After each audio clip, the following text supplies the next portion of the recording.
Hello बच्चों, नमस्कार। जय पीडब्ल्यू। क्या हाल चाल है मेरे दोस्तों?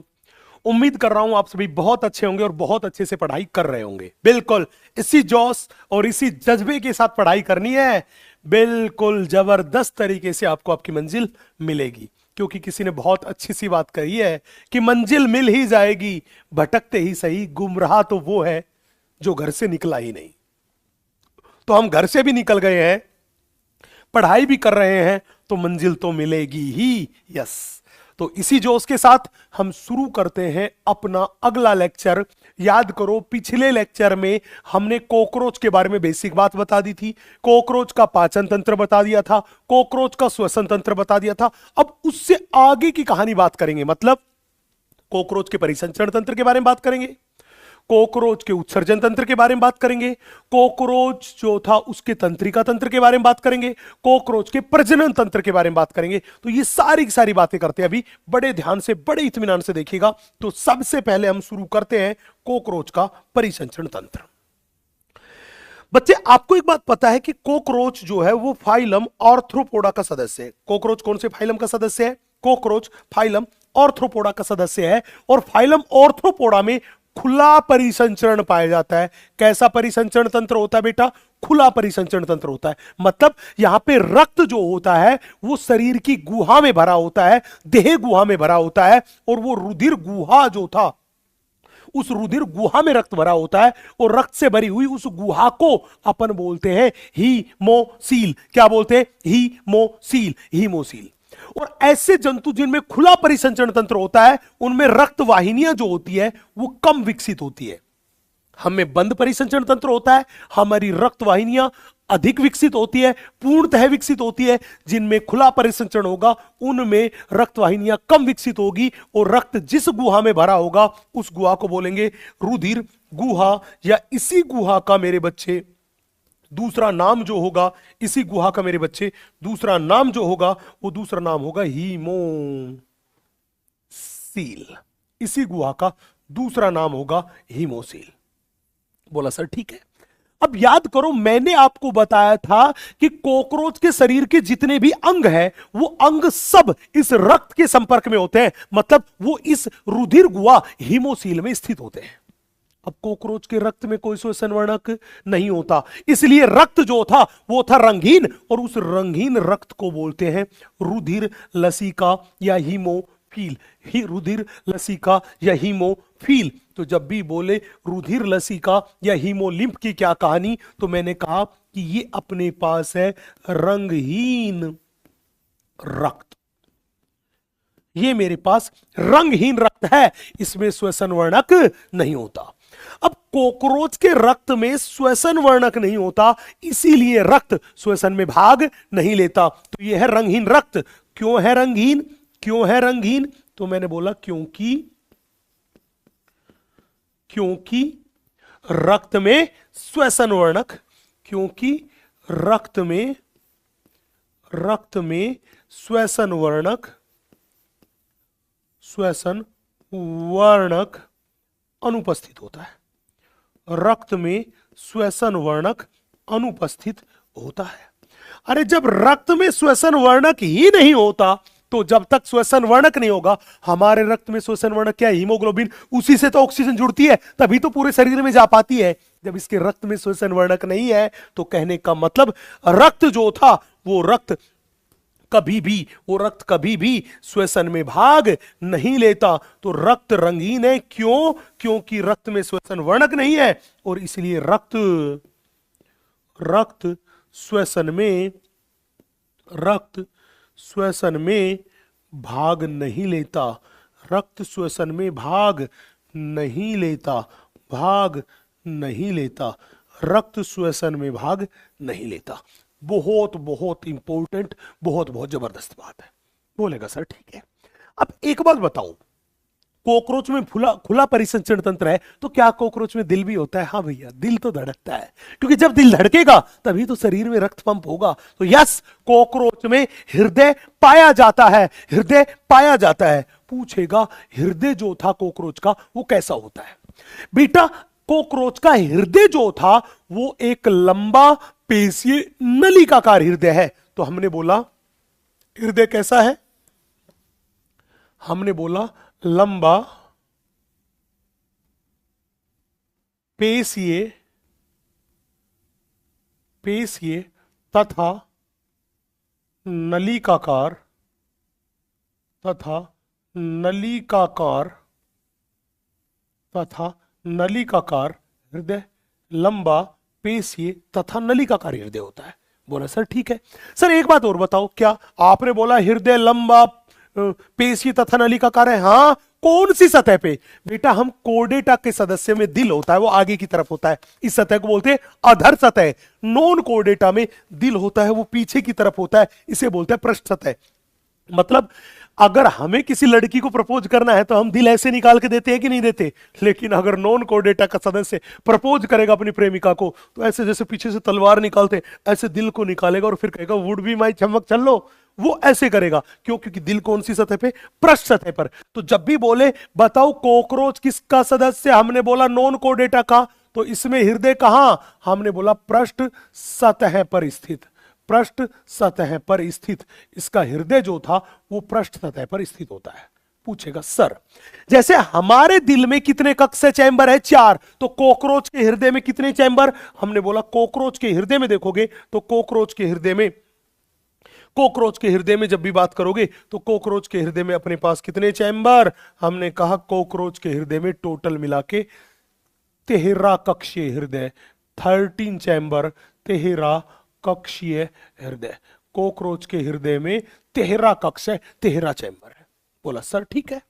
तो जब भी बोले कॉकरोच का हृदय कहां पे? बिल्कुल पृष्ठ सतह पे, और पृष्ठ सतह पे भी बिल्कुल मध्य में। तो एनसीईआरटी माता ने एक लिखी, कॉकरोच का हृदय एक लंबी पेशीय नली होती है जो कि वक्ष और उदर की मध्य पृष्ठीय रेखा के साथ साथ स्थित है। मतलब अगर कॉकरोच को मैं ऐसा करूं और ऐसे करके ये कॉकरोच बनाया तो ये जो बीच में दिखाई दे रहा है ये कॉकरोच का हृदय है।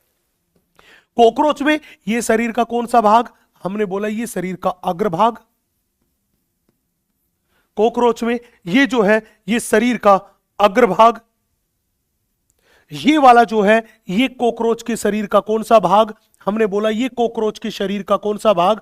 हमने बोला ये कॉकरोच के शरीर का पश्च भाग। ये अग्रभाग है, ये पश्च भाग है। और इन दोनों भागों को अगर आप थोड़े से ध्यान से इत्मीनान से देख पा रहे होंगे मेरे दोस्त, तो आपको पता चल गया होगा कि अग्रभाग, पश्च भाग, और इन दोनों भागों में देखिए ये बिल्कुल जो बीचों बीच आपको ये दिखाई दे रहे हैं, ये जो दिखाई दे रहे हैं ये वाले जो आपको दिखाई दे रहे हैं, ये एग्जैक्टली में हृदय कक्ष है। ये एग्जैक्टली में मेरे पास क्या है मेरे दोस्त? यही मेरे पास है हृदय कक्ष। सवाल था सर आप एक बात बताओ। हमने कहा जी पूछो। सर आप ये कह रहे हो ये हृदय के कक्ष है? हमने कहा हां। और कॉकरोच के हृदय में कितने कक्ष होते हैं? 13 कक्ष होते हैं। कितने कक्ष होते हैं? 13। तो हृदय कक्ष कितने होते हैं? हमने बोला कॉकरोच में टोटल कितने हैं? हमने बोला जी 13 कक्ष है। कॉकरोच में टोटल 13 कक्ष है। बोला ठीक बात है सर, इनकी क्या खास बात है? बड़े ध्यान से देखना, कॉकरोच के हृदय में 13 कक्ष है, ये बिल्कुल ठीक बात है, लेकिन खास बात ये थी कि अगर इन कक्षों को देखोगे तो ये फनल की तरह, कीप की तरह दिखाई देते हैं। तो हृदय कक्ष कैसे हैं? हमने बोला कीपाकार। कैसे है बेटा? हमने बोला ये कीपाकार कक्ष है। ये कैसे कक्ष है? हमने बोला ये कीपाकार कक्ष है। कैसे कक्ष है? कीपाकार कक्ष है। बोला सर ठीक है। अब बताओ सर इन कक्ष की कोई खास बात?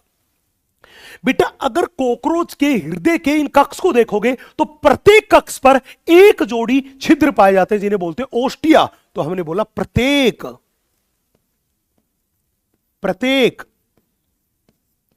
कक्ष पर एक जोड़ी ओस्टिया पाए जाते हैं। एक जोड़ी ओस्टिया पाए जाते हैं।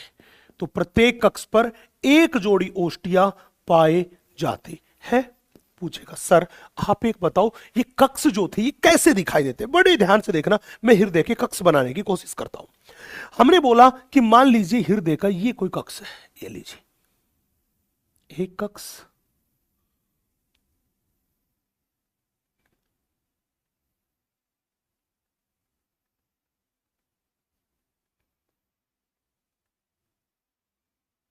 ये आप देख रहे होंगे, ये मेरे पास हृदय के कक्ष है, ये हृदय के कक्ष है, ये कीपाकार कक्ष है। हमने बोला ये हृदय के कक्ष है, और प्रत्येक कक्ष पे हमने बोला एक जोड़ी क्या पाए जाते हैं, ओष्टिया। हमने मान लिया ये रहा मेरे पास हृदय के प्रत्येक कक्ष पर एक जोड़ी ओष्टिया।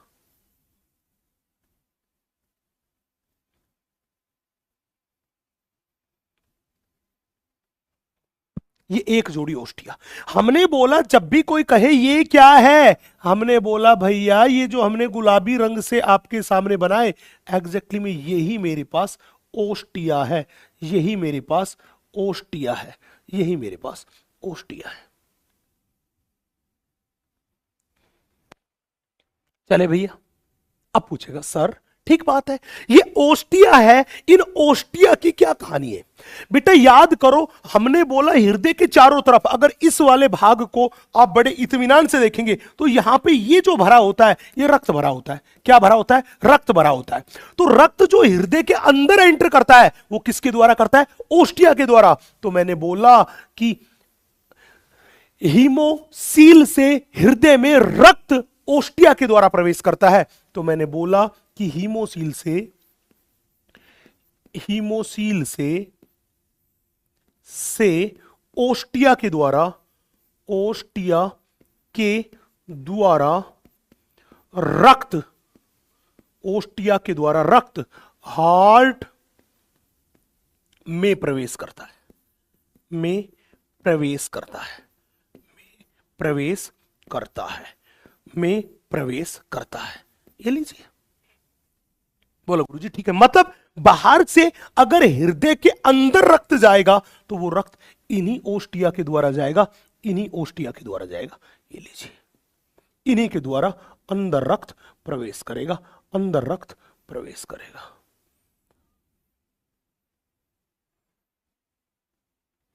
चले भैया, अब पूछेगा ये था, मैंने बोला ये 13 नंबर चैम्बर, ये 12 नंबर, ये 11 नंबर, ये 10 नंबर, ये 9 नंबर, मतलब पीछे से आगे की तरफ चल रहे हैं। तो अगर इन चैम्बर्स को देखें तो ये जो मेरे पास ये है, ये एग्जैक्टली में फर्स्ट चैम्बर है। ये जो फर्स्ट चैम्बर अपने पास यहां पे बनाया, इस फर्स्ट चैम्बर को ही बोलते हैं अग्र महाधमनी, अग्र महाधमनी। इस फर्स्ट चैम्बर को ही बोलते हैं अग्र महाधमनी, दैट इज एंटीरियर एओर्टा। इसी को बोलते हैं अग्र महाधमनी, दैट इज एंटीरियर एओर्टा। अब सवाल बड़ा प्यारा था कि ये अग्र महाधमनी क्या है? मैंने बोला ये प्रथम कक्ष है और सबसे बड़ा कक्ष। तो हमने बोला ये क्या है? हमने बोला ये मेरे पास है प्रथम कक्ष।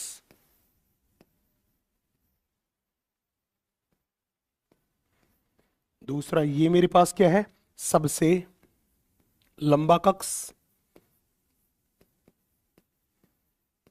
ये सबसे लंबा भी होता, सबसे बड़ा लंबा भी कक्ष है, और पहला कक्ष भी है किसका? हृदय का। अब बड़े ध्यान से, बड़े इत्मीनान से देखिएगा, हृदय के ये जो दो कक्ष है, इन दो कक्ष के बीच कपाट पाए जाते हैं। यहां पे ये रहा कपाट, यहां पे ये रहा कपाट, यहां पे ये रहा कपाट, यहां पे ये रहा कपाट। तो जब भी बोले ये क्या है, हमने बोला ये जो मेरे पास है, ये मेरे पास यहां पे प्रेजेंट कपाट है। क्या है? कपाट। ये कपाट की वजह से क्या होता है, जब बेटा ये कपाट खुलेगा, बड़े ध्यान से देखना मेरे बच्चे, जब ये कपाट खुलेगा तो 13 से ब्लड किधर आएगा? 12 में। 12 से किस में आएगा? 11 में। 11 से किस में आएगा? 10 में। 10 से किस में आएगा? 9 में। तो हमने सीधी सी बात बोली कि जब भी बोले हृदय के अंदर रक्त प्रवाह की दिशा कौन सी है, तो हमने बोला हृदय के अंदर अगर तुम रक्त प्रवाह की दिशा पूछोगे तो रक्त हमेशा किधर? पश्च सिरे से अग्र सिरे की तरफ आता है, पश्च सिरे से अग्र सिरे की तरफ आता है, पश्च सिरे से अग्र सिरे की तरफ आता है, पश्च सिरे से अग्र सिरे की तरफ आता है। हमने बोला हृदय के अंदर रक्त प्रवाह की दिशा। तो जब भी कोई कहे कि हार्ट में रक्त प्रवाह की दिशा,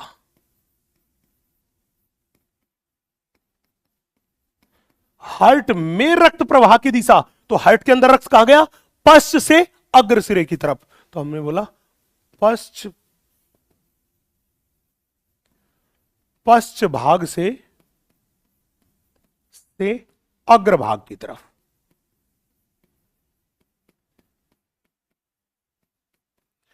तो जब भी पूछे बताओ हार्ट में रक्त प्रवाह की दिशा किधर है, आप कहोगे पश्च भाग से अग्रभाग की तरफ। पूछेगा सर इतनी बात तो ठीक है, लेकिन अगर कोई ये कहे हमसे, कि हीमोसील में रक्त प्रवाह की दिशा, तो याद रखना हीमोसील में रक्त इस दिशा में आता है, मतलब एंटीरियर एओर्टा से बाहर निकलेगा और फिर इस दिशा में आएगा। तो हीमोसील में रक्त प्रवाह की दिशा किधर हुई, अग्रभाग से पश्च भाग की तरफ। तो हमने बोला अगर कोई कहे हीमोसील में रक्त प्रवाह की दिशा, हीमोसील में रक्त प्रवाह की दिशा, तो आप क्या कहेंगे, अग्रभाग से पश्च भाग की तरफ।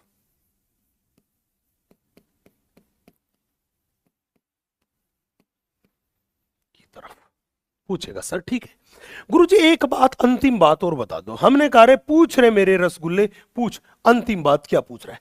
सर आप बताओ ये जो ब्लैक ब्लैक सी यहां दिखा रखे एग्जैक्टली में ब्लैक ब्लैक सी क्या है। बेटा इसको अपन बोलते हैं एलरी मसल्स।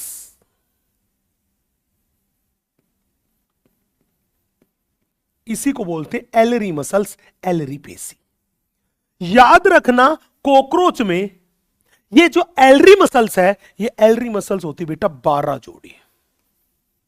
कॉकरोच में ये एलरी मसल्स कितने जोड़ी होती है मेरे दोस्त, ये होती है 12 जोड़ी। ये क्या काम करती है, ये रक्त के परिसंचरण में सहायक है। हमने बोला किस में, हमने बोला रक्त के परिसंचरण, रक्त के परिसंचरण में सहायक। जब भी बोले ये किस चीज में सहायक है, हमने बोला ये रक्त के परिसंचरण में सहायक है। कौन, एलरी मसल्स। एलरी मसल्स जो कितनी जोड़ी है, 12 जोड़ी। यहां पर जाकर कॉकरोच का परिसंचरण तंत्र हुआ खत्म। एनसीईआरटी माता ने जो घुमा फिरा के लाइन दे रखी है वो इन दो चीजों के बारे में दे रखी है बेटा, जो मैंने आपको क्लियरली समझा दी है। रक्त प्रवाह की दिशा पूरी की पूरी बता दी है। यस, चलू मैं आगे, अब थोड़ा सा आगे बढ़ते हैं। हमने बोला हम बात कर रहे हैं कॉकरोच में उत्सर्जन तंत्र के बारे में। बड़े ध्यान से, बड़े इत्मीनान से देखना। जब भी बोले कि कॉकरोच के उत्सर्जन तंत्र के बारे में तो बात कर रहे हैं, लेकिन आप बताओ कॉकरोच में मुख्य उत्सर्जी संरचना कौन सी है। चलो भाई एक एक करके बात कर रहे हैं। हम बात कर रहे हैं उत्सर्जी संरचनाओं के बारे में। उत्सर्जी संरचनाएं कौन कौन सी, एक एक करके बात करते हैं। सबसे पहली उत्सर्जी संरचना उसे बोलते हैं वसापिंड। सबसे पहली उत्सर्जी संरचना है उसे बोलते हैं वसापिंड। बोला सर ठीक है। उसके अलावा हमने बोला वृक्कक,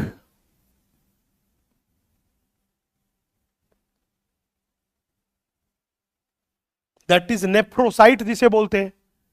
नेफ्रोसाइट लिख देता हूं मैं, नेफ्रोसाइट।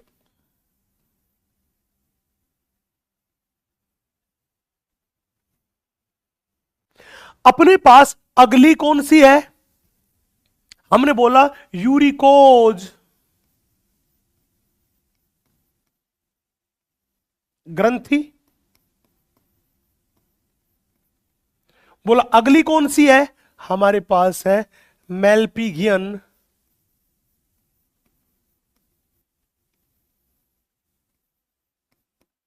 नलिकाएं। हमारे पास ये उत्सर्जी संरचनाएं हैं। और अगर इन उत्सर्जी संरचनाओं में देखोगे तो ये यूरिकोज ग्रंथि जो बेटा है, ये केवल मेल कॉकरोच में उपस्थित, केवल नर में उपस्थित। ये केवल और केवल नर कॉकरोच में पाई जाती है, मादा कॉकरोच में ये नहीं पाई जाती। बोला सर ठीक है। नेक्स्ट मेल्पिगियन नलिकाएं। बेटा ये मेल्पिगियन नलिकाएं जो है एग्जैक्टली में ये ही मुख्य उत्सर्जी अंग है।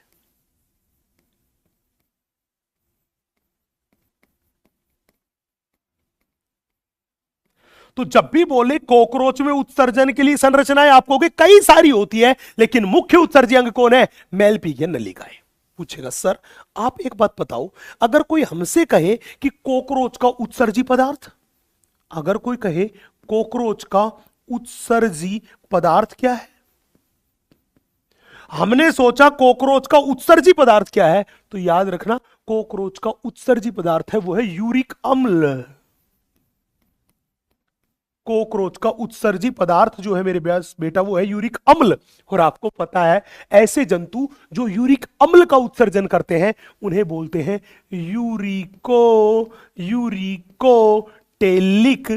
यूरिकोटेलिक जंतु। तो इसका मतलब कॉकरोच यूरिक अम्ल का उत्सर्जन करता है, इसलिए इसे बोलते हैं यूरिकोटेलिक जंतु। अब सवाल था सर आपने बोला मुख्य उत्सर्जी अंग मेलपीगियन नलिकाएं, हमने कहा हां, तो आप इन मेलपीगियन नलिकाओं के बारे में कुछ बताओ ना। बड़े ध्यान से देखना, मैं मेलपीगियन नलिकाओं के बारे में आपको कुछ बताता हूं। बच्चे हम आपसे बात कर रहे हो किसके बारे में बात कर रहे हैं? हमने बोला हम बात कर रहे हैं मेलपीगियन ट्यूब्यूल्स के बारे में। हम बात कर रहे हैं आपसे, वो बात कर रहे हैं किसके बारे में? मेलपीगियन ट्यूब्यूल्स के बारे में। पूछेगा सर बताओ इन मेलपीगियन ट्यूब्यूल्स की संख्या कितनी है? हमने बोला इनकी संख्या पूछे कि बताओ इनकी संख्या कितनी है, तो हम सीधा सा बोलेंगे संख्या है इनकी 100 से लेके 150। पूछेगा गुरुजी इनका रंग कैसा है? हमने बोला जब भी पूछे इनका रंग कैसा है तो हम कहेंगे इनका रंग मेरे पास है पीला। वो पूछेगा ये कहां पर स्थित होती है? हमने बोला ये मिडगट तथा हाइंडगट की संधि पर स्थित। कहां पर? हमने बोला ये मिडगट तथा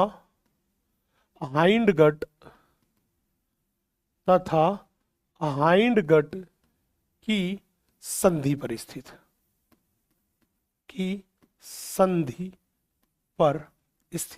ये मिडगट तथा हाइंडगट की संधि पर स्थित होती है। कौन सी? मेलपीगियन ट्यूब्यूल्स। बोला सर ठीक है।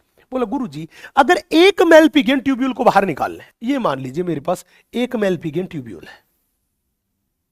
बोला अगर इस एक मेलपीगियन ट्यूब्यूल को बाहर निकाले तो इसकी क्या खास बात है? इसकी क्या खास बात है? बड़े ध्यान से देखना। हमने बोला इस मेलपीगियन ट्यूब्यूल को बाहर निकाले तो मेलपीगियन ट्यूब्यूल की सबसे अंदर वाली सतह ये हो गई।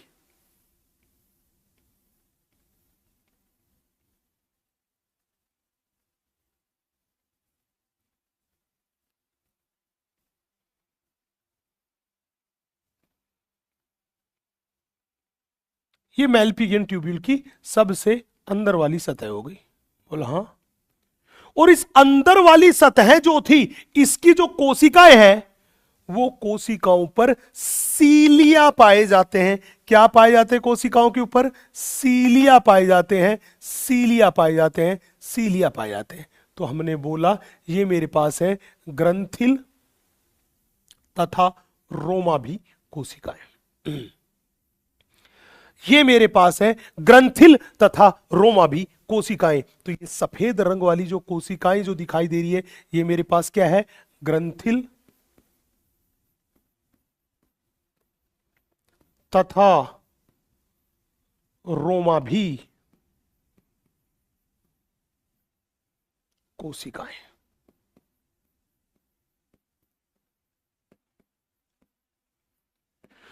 ये मेरे पास ग्रंथिल तथा रोमाभी कोशिकाएं हैं, ये मेरे पास ग्रंथिल तथा रोमाभी कोशिकाएं हैं। तो मैं ये कह दूं कि अगर मेलपीगियन ट्यूब्यूल को आप देखोगे तो वो किससे आश्रित होती है? हमने बोला कि उसकी आंतरिक भित्ति जो है वो आंतरिक भित्ति, हमने बोला कैसी कोशिकाओं से? ग्रंथिल तथा रोमाभी कोशिकाओं से। तो हमने बोला आंतरिक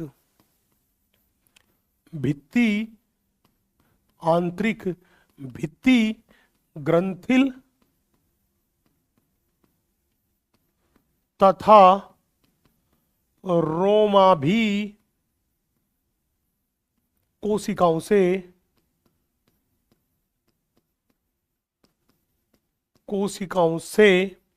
अस्तरित होती है, अस्तरित होती है।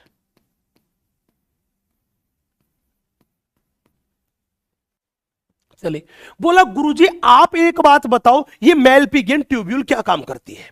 बेटा यहां पे देखना, ये मेलपिगियन ट्यूब्यूल जो है ये क्या काम करती है? कॉकरोच जो था उसके शरीर की कोशिकाओं में बनता है पोटेशियम यूरेट। क्या बनता है? Potassium urate. हमने बोला ये कॉकरोच के शरीर की क्या है? मेरे पास सेल है, ये कॉकरोच के शरीर की सेल है। सेल में लगातार उपापचय क्रिया होगी और उपापचय क्रियाओं की वजह से क्या बनेगा? उसमें बनेगा पोटेशियम यूरेट।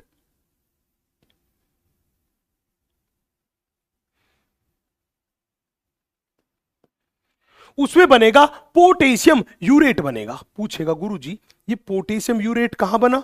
हमने बोला कोशिकाओं में बना। क्या बना? Potassium urate. पोटेशियम यूरेट बना, पोटेशियम यूरेट बना। पूछेगा सर इस पोटेशियम यूरेट का क्या हुआ? इस पोटेशियम यूरेट का क्या हुआ? हमने बोला जो कोशिकाओं में बना है पोटेशियम यूरेट, इस पोटेशियम यूरेट जो कोशिकाओं में बना है बेटा, ये पोटेशियम यूरेट कहां बना? उपापचय क्रियाओं के फलस्वरूप बना।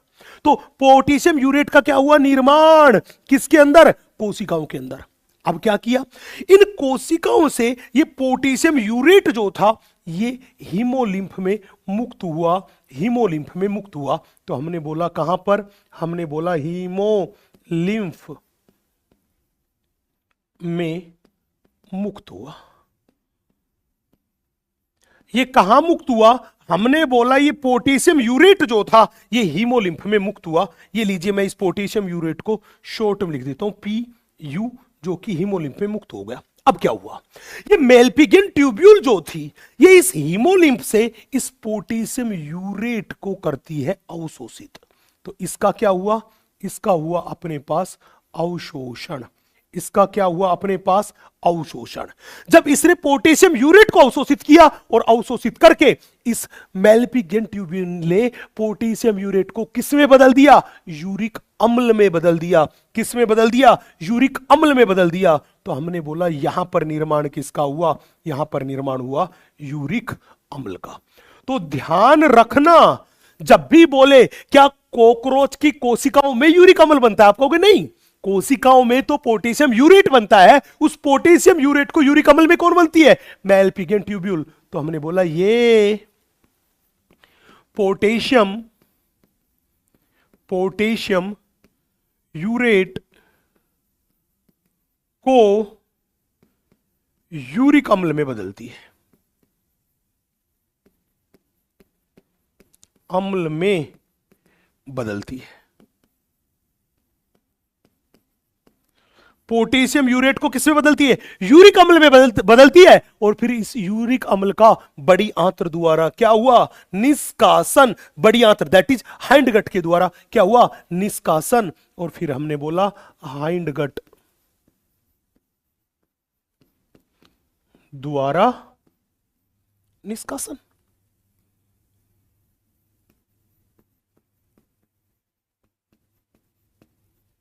ये जो यूरिक अम्ल जो था इसका हाइंड गट की सहायता से वो निष्कासन कर देता है। निष्कासन कर देता मतलब निष्कासन किसके द्वारा? गुदा के द्वारा हुआ। यस, ये भाई साहब बहुत इंपॉर्टेंट कंसेप्ट था जो कॉकरोच के उत्सर्जन तंत्र का था। याद रखना, बहुत बहुत इंपॉर्टेंट बात। चलो मैं आगे नेक्स्ट अगली बात मैं आपसे करता हूं बेटा, वो बात करता हूं कॉकरोच के तंत्रिका तंत्र के बारे में। बहुत बहुत इंपॉर्टेंट बात, बहुत बहुत इंपॉर्टेंट बात। भैया जब भी कॉकरोच के तंत्रिका तंत्र को देखें तो कॉकरोच नॉन कोर्डेटा का सदस्य है। और याद करो तंत्रिका का तंत्र का निर्माण नर्व कोड से होता है, तंत्रिका रज्जु से होता है। और कॉकरोच नॉन कोर्डेटा का है। और नॉन कोर्डेटा के किसी भी सदस्य में देखना ये तंत्रिका रज्जु जो होते हैं इनकी संख्या होती है 2। इनकी संख्या कितनी होती है? 2। ये अंदर से ठोस होते हैं और शरीर की अधर सतह पर होते हैं। तो हमने बोला ये मेरे पास क्या है? ठोस, अधर्ये तथा दोहरे तंत्रिका रज्जु। तथा दोहरे तंत्रिका रज्जु, तथा दोहरे तंत्रिका रज्जु। चले भैया, अब यहां पे देखो, ये पूरा का पूरा तंत्रिका तंत्र था, ये उस तंत्रिका तंत्र का ईसोफेगस है। हमने बोला तंत्रिका की बनी हुई रिंग इसके चारों तरफ प्रेजेंट है, जिसको बोलते हैं सरकम ईसोफेगल रिंग। इसको बोलते हैं सरकम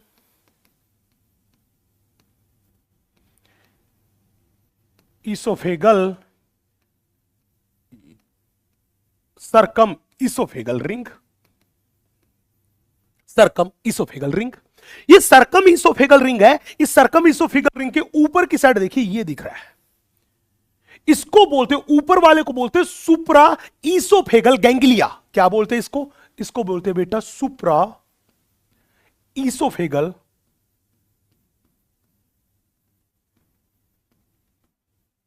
गैंग्लिया। इसको बोलते हैं सुप्रा ईसोफेगल गैंग्लिया। बोला सर ठीक है, लीजिए सुप्रा ईसोफेगल गैंग्लिया। इस सुप्रा ईसोफेगल गैंग्लिया से भी खूब सारी तंत्रिकाएं निकलती है। ये लो भैया, ये खूब सारी तंत्रिकाएं थी जो सुप्रा ईसोफेगल गैंग्लिया से निकली। अब ये सुप्रा ईसोफेगल गैंग्लिया ये सिर में स्थित होता है। कॉकरोच के शरीर का एक तंत्रिका तंत्र का एकमात्र भाग जो कहां स्थित होता है? सिर में स्थित होता है। तो हमने बोला ये सिर में स्थित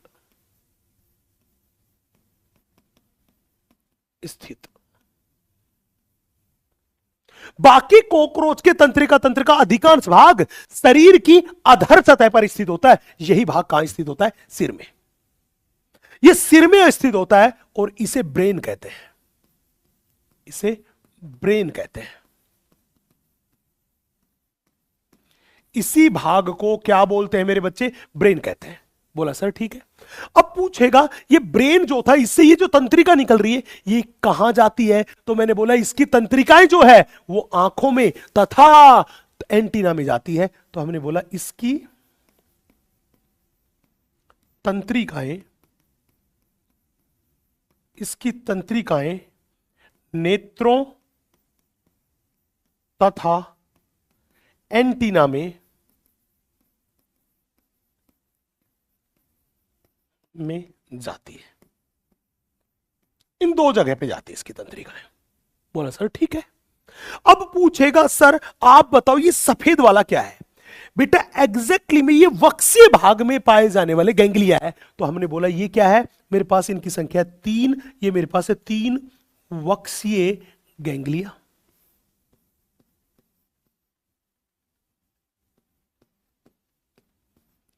ये मेरे पास है 3, ये मेरे पास है वक्षीय गैंग्लिया।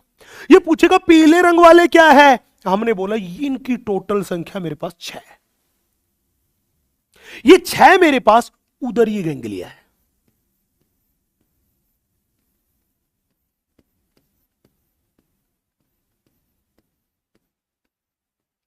ये मेरे पास उदरीय गैंग्लिया है जो उदर भाग में पाए जाते हैं। तो ध्यान रखना कॉकरोच के तंत्रिका तंत्र का अधिकांश भाग कहां पर पाया जाता है? शरीर की अधर सतह पर पाया जाता है। तो हमने बोला कि कॉकरोच के तंत्रिका तंत्र का अधिकांश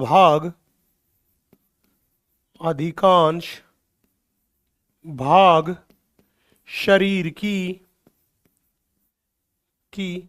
अधर सतह पर पाया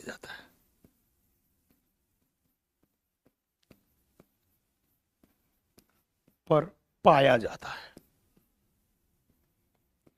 अधर सतह पर पाया जाता है ना। सिर में बहुत थोड़ा सा भाग है, सिर में बहुत थोड़ा सा भाग पाया जाता है। इसलिए एनसीईआरटी ने एक लाइन लिखी थी पुरानी वाली ने कि अगर कॉकरोच के सिर को काट भी दोगे ना तो कॉकरोच लगभग 1 सप्ताह तक जिंदा रह सकता है। क्यों? अरे सिर काटोगे तो केवल इतना सा भाग गया, बाकी सारा का सारा भाग जो था वो तो शरीर की अधर सतह पे था, और जो इतना सा भाग कटा तो उसमें ये भाग कटा, मतलब प्रभावित हुए वो हुए उसके एंटीना,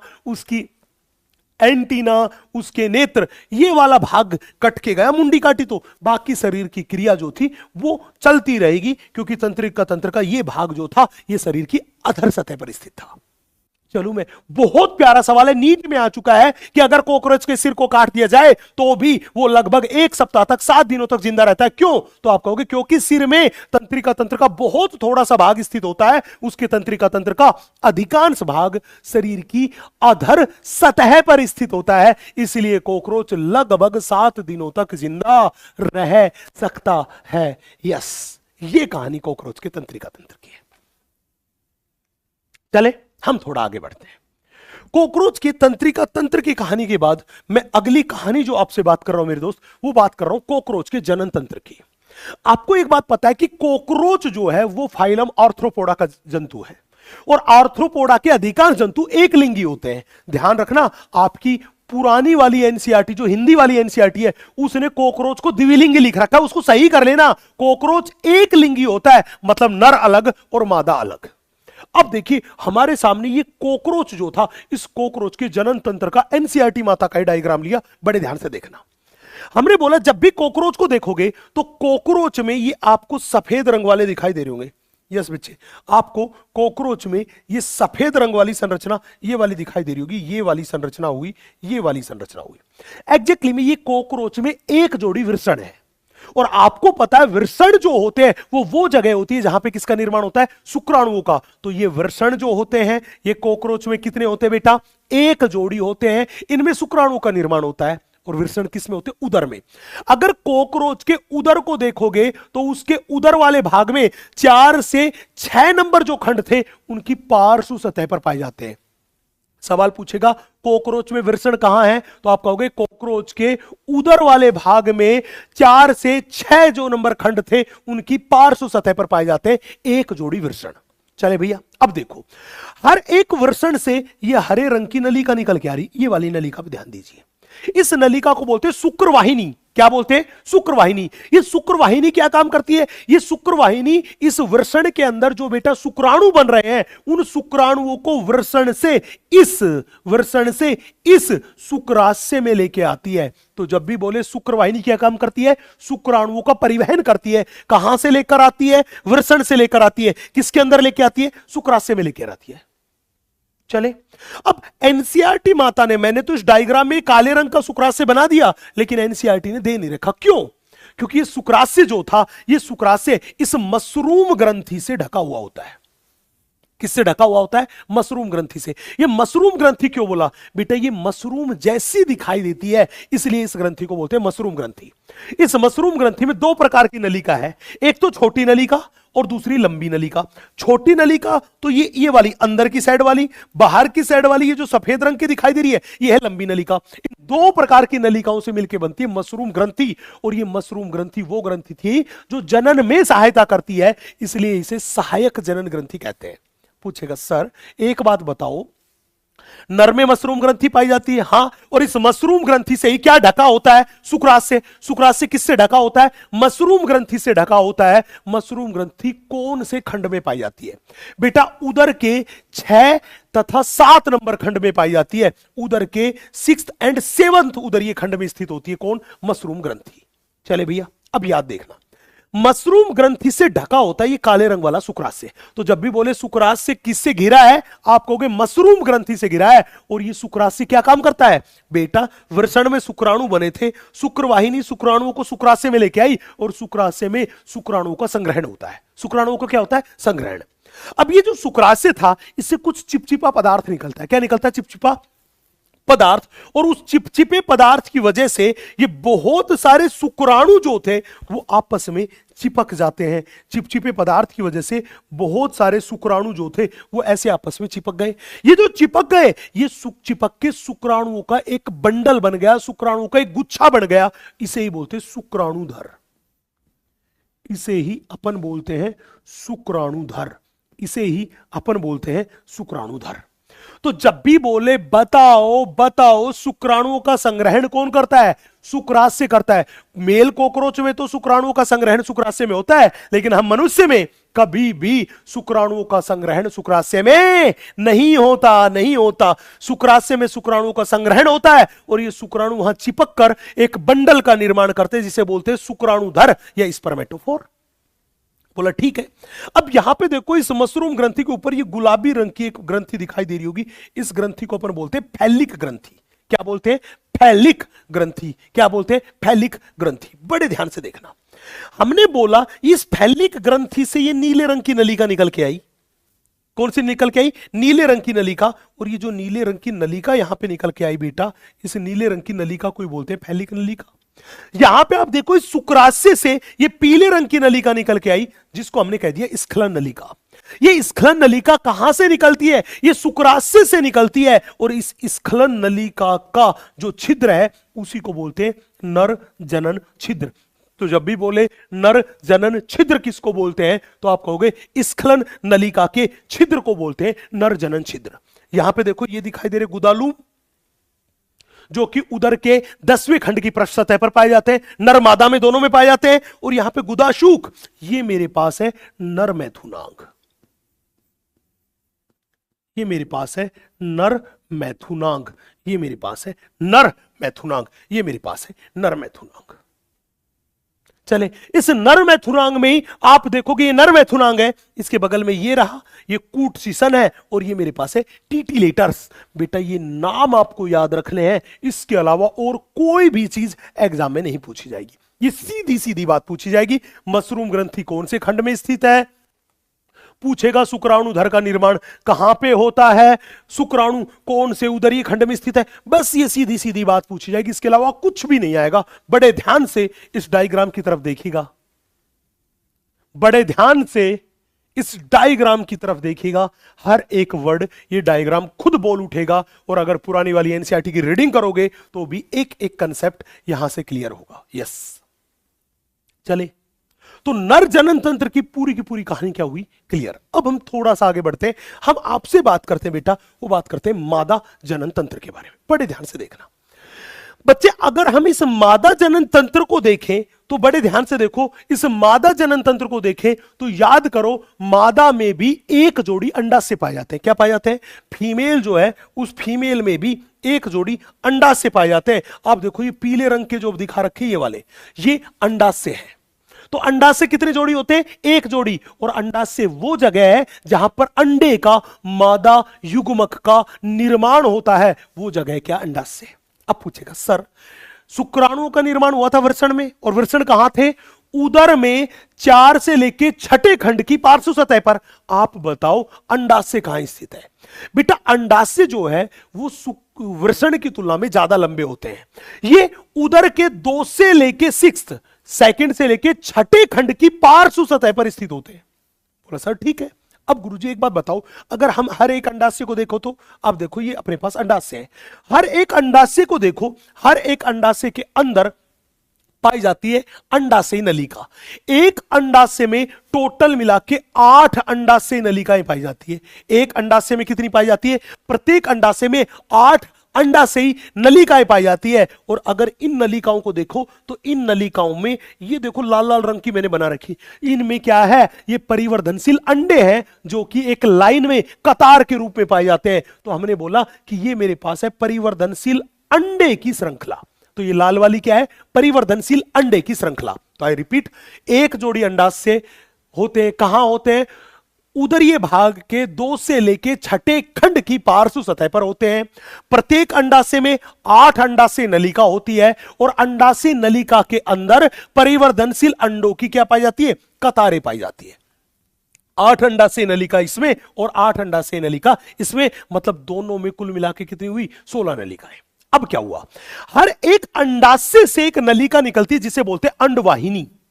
तो अंडाशय कितने थे? 2, इसलिए एक लेफ्ट वाले राइट वाले अंडाशय से, एक लेफ्ट वाले अंडाशय से निकली अंडाशय वाहिनी। ये क्या काम करती है? ये अंडाशय से अंडे को लेकर आती है। अंडाशय से क्या लेकर आती है? अंडे को लेकर आती है। मतलब ये अंडवाहिनी जो है ये क्या काम करती है? अंडे का परिवहन करती है। आप इस जगह पे इस पीले वाले भाग को देखिएगा, इस पीले वाले भाग में क्या हुआ कि राइट वाले अंडाशय से आई वो अंडवाहिनी, लेफ्ट वाले अंडाशय से आई ये नीले रंग की अंडवाहिनी। दोनों की दोनों मिल गई कि नहीं मिल गई? बोला हाँ, इन्होंने मिलके निर्माण किया। वो मिलके निर्माण किया बेटा वजाइना का। इन्होंने मिलके किसका निर्माण किया? हमने बोला इन्होंने मिलके वजाइना का निर्माण किया, योनि का निर्माण किया। तो जब भी बोले बताओ अंडवाहिनी जो थी वो मिलके किसका निर्माण करती है? आप कहोगे वो एक सामान्य अंडवाहिनी या वेजाइना का निर्माण करती है। एक सामान्य अंडवाहिनी या वेजाइना का निर्माण करती है। तो जब भी बोले वेजाइना कैसे बनी, हमने कहा इन दोनों नीले रंग की अंडवाहिनियों के जुड़ने से मिली। चले अब बड़े ध्यान से देखना, आपको यहां पर बड़े ध्यान से देखना, आपको यहां पर ऊपर की साइड ये एक हल्का सा पाउच सा दिखाई दे रहा होगा। ये एक थैली सी दिखाई दे रही होगी। ये थैली दो है, एक आगे की साइड और एक ढक गई पीछे की साइड। इस थैली को बोलते हैं स्पर्मेथिका। ये जो थैली हमें दिखाई दे रही है, इस थैली को ही क्या बोलते हैं? हमने बोला ये जो थैली हमें दिखाई दे रही है, इस थैली को ही हम बोल के चलते हैं स्पर्मेथिका।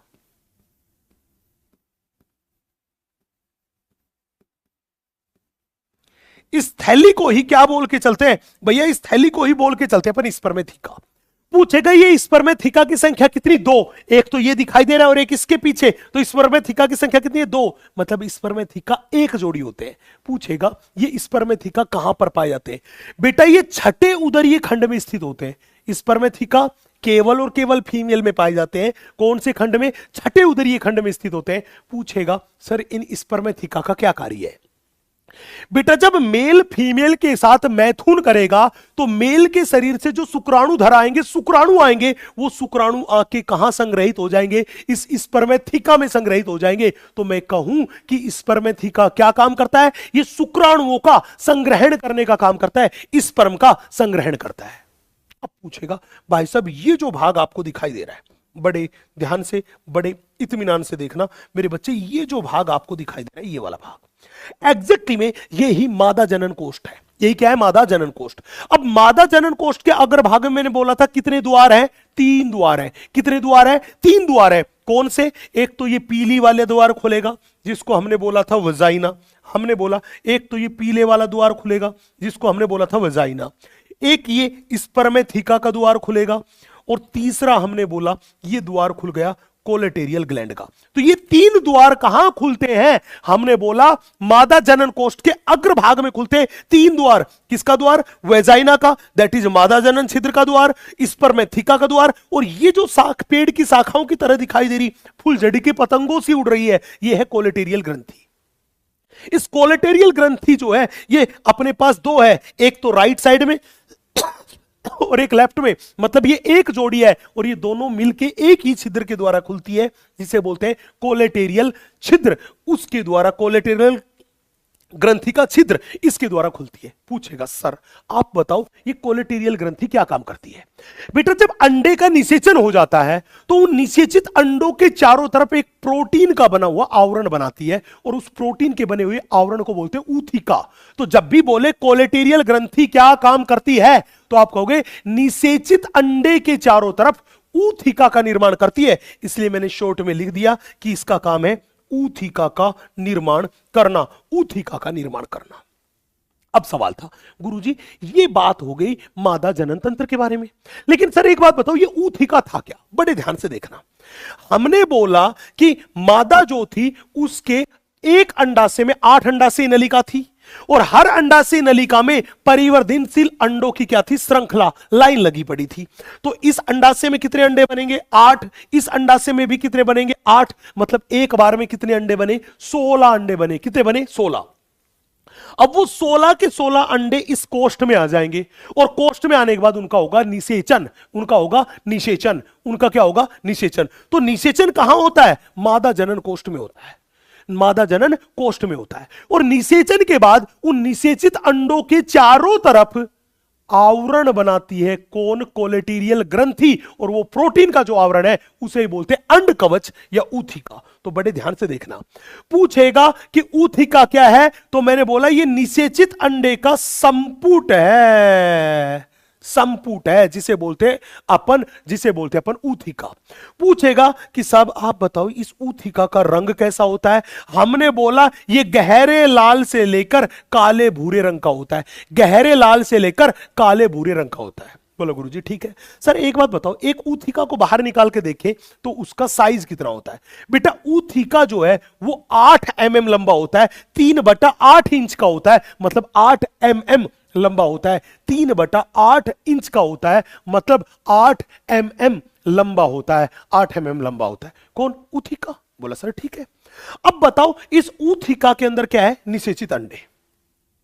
पूछेगा बताओ एक ऊथिका में कितने निषेचित अंडे होते हैं? बेटा एक ऊथिका में 14 से लेके 16 निषेचित अंडे होते हैं। एक ऊथिका को देखोगे तो उसमें 14 से लेके 16 निषेचित अंडे होते हैं। और एक महिला कितने ऊथिका, एक मादा जो मेरे पास कॉकरोच है, वो कितने ऊथिका का निर्माण कर सकती है? वो अपने पास 9 से 10 ऊथिका का निर्माण करती है।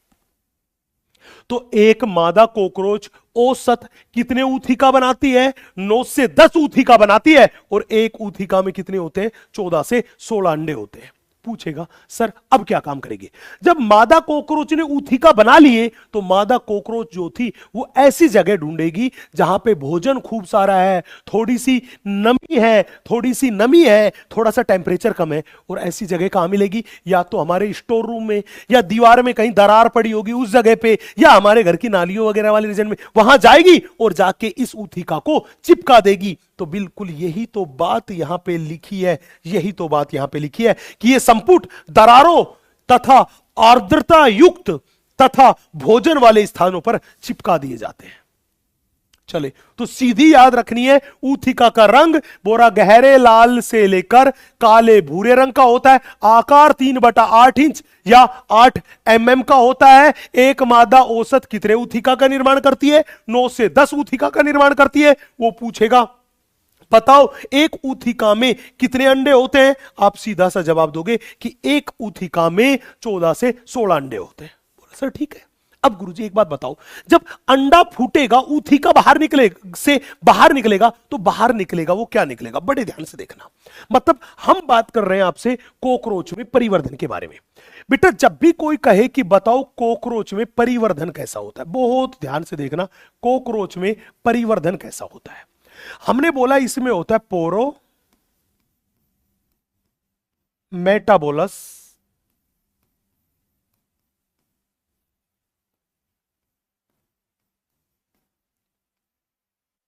प्रकार का। जब भी बोले परिवर्धन कैसा होता है, हमने बोला पोरो मेटाबोलस प्रकार का होता है। पूछेगा इसमें क्या होता है? बेटा एग्जैक्टली में कॉकरोच में निम्फ अवस्था पाई जाती है। कॉकरोच में निम्फ जिसको बोलते अभ्रक अवस्था पाई जाती है,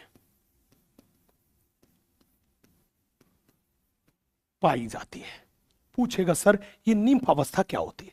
बेटा आपने लार्वा सुना होगा, लार्वा से ज्यादा विकसित अवस्था है। लार्वा जो था वो तो संरचना में वयस्क से बिल्कुल अलग होता है, लेकिन ये निम्फ जो होता है, इस निम्फ की क्या कहानी है? बड़े ध्यान से देखना। हमने बोला इसमें कौन सी अवस्था है मेरे बच्चे? हमने बोला इसमें निम्फ अवस्था है। ये मेरे पास निम्फ है, इस निम्फ से क्या बनेगा? इस निम्फ से ही बनेगा, वो बनेगा वयस्क। इस निम्फ से ही क्या बनेगा? वो बनेगा वयस्क। अब बोला निम्फ से वयस्क बनेगा, बोला गुरुजी निम्फ और वयस्क में क्या बात अलग है? बेटा एग्जैक्टली में निम्फ को देखोगे तो देखने में तो ये वयस्क के लगभग समान होता है। मैंने बोला ये वयस्क अत्यधिक वयस्क से अत्यधिक समानता दर्शाता है।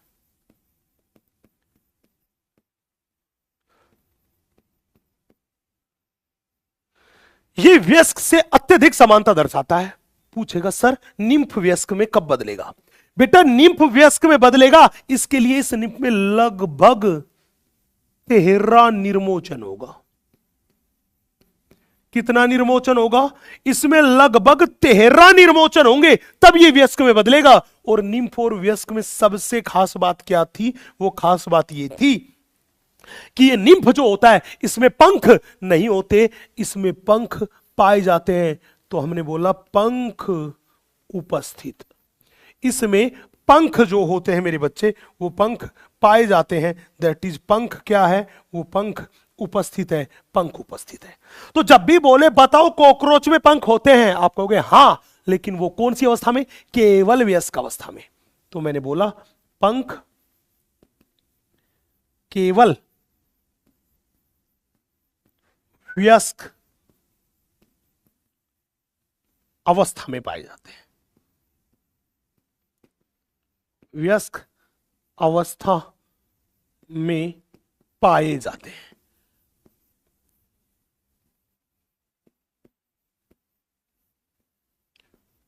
पंख केवल और केवल कौन सी अवस्था में पाए जाते हैं मेरे दोस्त? वयस्क अवस्था में पाए जाते हैं। उससे पहले किसी में भी पंख नहीं पाए जाते। यस, ये हमने बात करी वो कॉकरोच के डेवलपमेंट के बारे में बात करी। चले भैया, यहां पे जाके कॉकरोच का थ्योरेटिकल पोर्शन हमने पूरा कर लिया। एनसीईआरटी माता के एक एक कंसेप्ट को एकदम निचोड़ डाला। अब मैंने तो निचोड़ दिया, लेकिन आपको हर कंसेप्ट को बड़े सलीके से पूरी ईमानदारी से पढ़ना है, तब मजा आएगा यार, है ना? पूरी ईमानदारी से पढ़ लोगे ना? अरे विश्वास कर लूं, बेवफाई बिल्कुल मत करना, नहीं तो मैं कह दूंगा कि ऐ बेवफा, तेरी बेवफाई में दिल को बेकरार ना करूं। तू अगर कहे तो मैं तेरा इंतजार ही ना करूं। अगर तू बेवफा है तो कुछ इस कदर बेवफाई कर कि तेरे जाने के बाद मैं किसी और का इंतजार ही ना करूं, इंतजार ही ना करूं। क्या बात, क्या बात, क्या है ना? तो बिल्कुल मैं इंतजार नहीं करूंगा बेवफा लोगों का। तो इसी बात पे यहां पे ये पोर्शन हुआ खत्म। हम बात करते हैं कि आज के इस खूबसूरत से लेक्चर से आपने क्या सीखा, मतलब कुछ क्वेश्चन हो जाए मेरे दोस्त। चलो भाई साहब, जल्दी से क्वेश्चन डिस्कस करते हैं, बड़े ध्यान से देखना। ये कह रहा है कॉकरोच के विषय में सही कथन बताइए। कॉकरोच के विषय में सही कथन बताइए। कह रहा है पस आत्र मध्य आत्र की तुलना में बड़ा होता है, बिल्कुल सही बात है। पस आत्र तथा अग्र आत्र क्यूटिकल से अस्तित्व होता है, बिल्कुल इन दोनों में होता है, मध्यांत्र में नहीं होता। मलाशय क्लोका द्वारा खुलता है, गलत बात, कॉकरोच में क्लोका नहीं होता। रंगहीन रक्त हीमोलिम्फ कहलाता है, बिल्कुल सही बात। तो सही बात कौन सा है? 1, 2 और 4 नंबर, 1, 2 और 4 नंबर। यस बेटा, बड़ी शिद्दत से लगा ना, क्वेश्चन ही डिसाइड करेंगे कि आपने कितना सीखा और क्या गड़बड़ घोटाला किया। बहुत ध्यान से।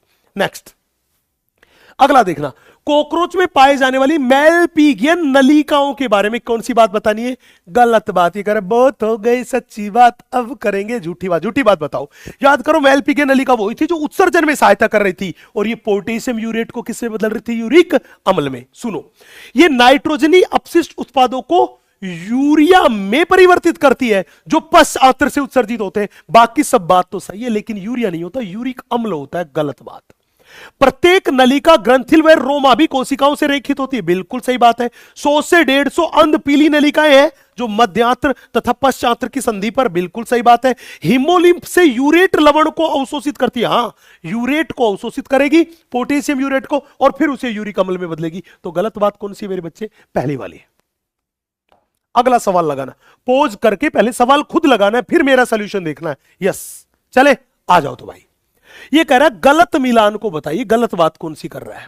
ये कह रहा है सिर त्रिकोणीय होता है, शरीर के अनुलंब अक्ष के समकोण पर स्थित होता है, हां अनुदैर्ध्य अक्ष से समकोण पर स्थित होता है। 6 खंडों के जुड़ने से बनता है, बिल्कुल सही बात है।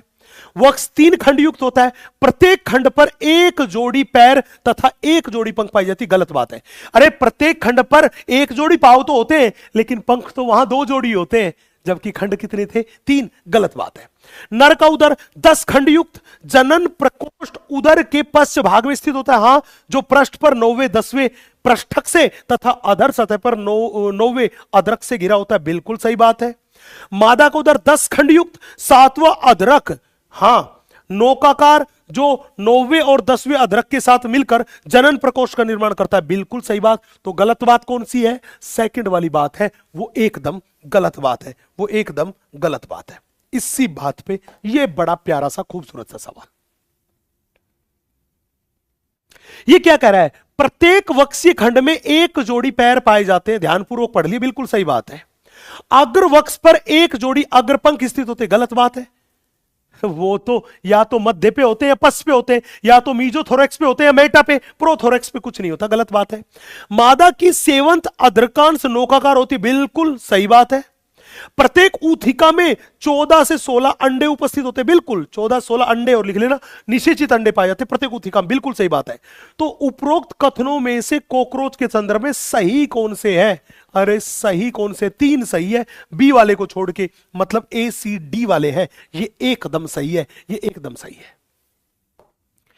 अगला सवाल, बड़ा प्यारा सा सवाल लगाइए, देखिए ये क्या कह रहा है कि नर कोकरोच में उदर में 10 खंड होते हैं, हाँ चाहे नर रहो चाहे मादा, दोनों में ही 10 खंड होते हैं। पंख उदर के शीर्ष तक फैले होते हैं, हाँ वेरी वेरी इंपॉर्टेंट बात याद करो, मैंने कहा था कि नर में जो पंख है वो उदर के शीर्ष से भी आगे निकला हुआ होता है, मैंने डायग्राम नर का ही बनाया था, ये बात एकदम गलत बात है। गुदिये सूख पाए जाते हैं, हाँ एनल स्टाइल पाए जाते हैं, नरमैथुनांग है। गोनोपोफाइसिस को फैलोमियर भी कहते हैं, बिल्कुल सही बात है, जो बाह्य जननांगों का कार्य करते हैं, बिल्कुल सही बात है, एकदम सही बात है। तो सही बात कौन कौन सी है? हमने बोला ए सी डी सही है, ए सी डी सही है, ए सी डी सही है, आंसर गया। तो बहुत इंपॉर्टेंट सवाल, वेरी इंपॉर्टेंट क्वेश्चन है। अब बारी है सर आज का होमवर्क। भाई साहब पहली बात हमने कहा नोट्स पढ़ो अच्छे से, नेक्स्ट क्वेश्चंस लगाओ। आपके पास मॉड्यूल है तो मॉड्यूल के क्वेश्चन लगाओ, अगर और कोई बुक है तो उसके भी एनसीईआरटी बेस्ड क्वेश्चन लगाना, और एनसीईआरटी की बुक है तो एनसीईआरटी माता पक्का पढ़ लेना। एनसीईआरटी माता जो है उसको पढ़ो। चले भैया, यहीं पे जाके मेरे दोस्त आज का ये बड़ा ही खूबसूरत सा लेक्चर हुआ खत्म, एकदम खलास। उम्मीद करता हूं बड़ा मजा आया होगा, और मजा आ गया, कॉकरोच के कंसेप्ट समझ में आ गए तो एक बार लिख देना बवंडर लेक्चर, बवाल लेक्चर कमेंट में लिख देना, ताकि मुझे पता चल जाए कि रसगुल्ला आर्मी बड़ी शिद्दत से पढ़ रही है, एकदम मेरी मेहनत बेकार नहीं जा रही, वो बिल्कुल आग लगा के रख देंगे। ठीक है, तो अगले लेक्चर में मिलेंगे दोस्तों, और हम मेंढक पकड़ेंगे। ओके, तो मिलते हैं अगले लेक्चर में, तब तक के लिए आप सभी खुश रहें, सुरक्षित रहें। जय Hind, thank you very much.